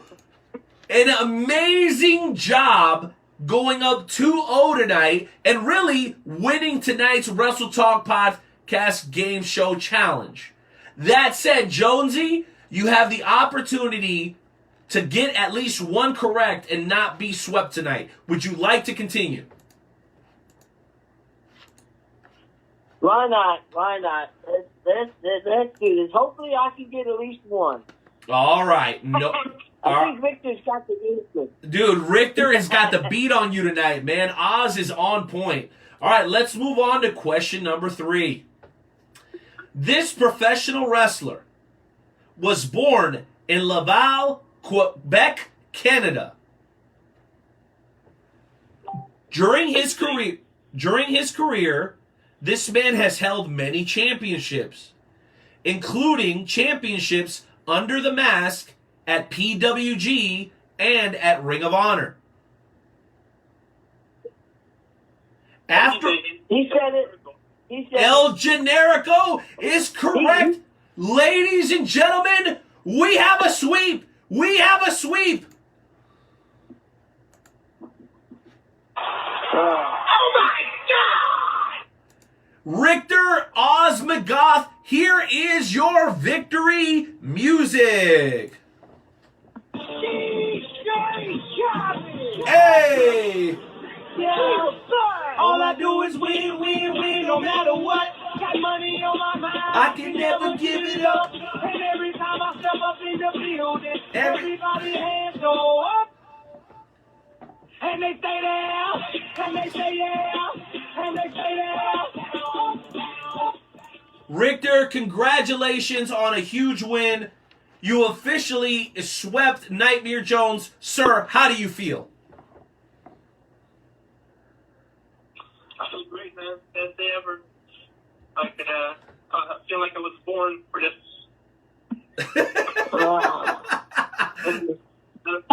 Wonderful. Wonderful. Wonderful. Well, Jonesy, I'll let you go ahead and close out this segment, man, because you know what? What an absolutely incredible episode of the Wrestle Talk podcast, man. Any final thoughts or goodbyes for our friend Rickter here tonight? Oh, man, just thank you for taking time out of your busy schedule to come onto the podcast. It's been a lot of fun. This has been absolutely awesome. The last things that we needed is we need you to agree that you will come back onto the show at some point. And number two, let everybody know how they can get, in touch with you on your social media. Please. Yeah, for sure. So obviously, I'll be back whenever you guys want. No problem. That'll be an honor. As for the social media, I'm on there most likely with FML. So, and it's not the other way around. It's done for something else in front of you, but it's easy for you guys to remember. So as for the website, you can go on FMLoot, so LUEET.com, and we even have a shop, so FMLoot.shop. So if you want to purchase t-shirt, merch, it's all on there. And actually, your provider is in the United States, so for you guys can be fast for shipping. Yes. And yeah, Twitter thing, FMLoot, Instagram FMLoot as well. We use the same handlebar for everything. There it is. Awesome stuff. Renee, your final thought. Well, let me just say this. On an episode where we have gone from West Virginia to Kansas City to China to Canada, let this be further evidence that there's a uniting force in this world, and it is known as professional wrestling. It doesn't matter where you're from or what you believe. Make sure that if you love the sport of professional wrestling, that you support it on an independent level, including your boys here at the Wrestle Talk podcast. We are here to serve. Rickter, Connor, FWWC, Cody, everybody who was a part of tonight's show, we love you. We thank you. Episode 306 was an absolute success. And Rickter, let me just say this, and allow me also to welcome you in as the newest member of the Wrestle Talk family, man. Thank you so much for being here tonight. Thank you, good brothers. All right. All right, ladies and gentlemen, that was Rickter McGoth. What a freaking awesome dude. What an awesome episode, ladies and gentlemen. It's been an honor. It's been a pleasure. Ladies and gentlemen, any parting thoughts, Renee, before we end this mother lover? Yeah, man. I'm gonna keep it short and sweet, Jonesy. There's always going to be people that are not mature enough to handle the world that we live in today. So here's my advice to you. If you're inexperienced and immature, keep your mouth shut, because God gave you 2 ears and 1 mouth. That means that you should listen twice as much as you talk. That's all I got to say until episode 307 of the Wrestle Talk podcast. And remember this, Black Wrestlers Matter. Sponsored by the Wrestle Talk podcast with Joe and Renee. Intern Timmy, spin them tunes. We'll catch y'all next week, 24/7 over at WrestleTalkPodcast.com. Adios!